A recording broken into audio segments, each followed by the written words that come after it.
Nagkukumahog ang mga rescuers sa China upang hanapin at iligtas ang mga nawawala pa. Kasunod ng landslide sa Yunnan Province, nasa 1,000 rescue workers sa pangunguna ni Chinese Vice Premier Zhang Guoqing ang dinispatch sa site upang mapabilis ang operasyon. Sinuong nila ang mabatong daan sa paanan na nagyayalong bundok kung saan nakitang nagkalat ang mga personal na gamit. Ipinag-utos na rin ni President Xi Jinping ang all-out rescue sa mga lugar na nakararanas ng sub-zero temperatures. Batay sa resulta ng paunang pagsisiyasat, ang landslide ay resulta ng pagguho sa isang talampas. Tinatayang nasa 100 meters ang lapad at nasa 60 meters ang taas ng guho. May kapal na 6 na metro. Ayon sa mga nakaligtas na residente, nakarinig sila ng malakas na ugong at pagyanig na parang lindol bago ang landslide. Mahigit 500 individual ang inilikas mula sa kanilang mga tahanan na karamihan ay matatanda at bata.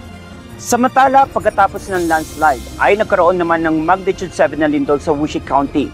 Wala naman napaulat na casualties, ngunit may ilang bahay ang napinsala at ilang lugar din ang nawala ng supply ng kuryente. Radiant Boulevard, UNTV News and Rescue. Diyos ang aming sandigan, serbisyo publiko ang aming pinahahalagahan.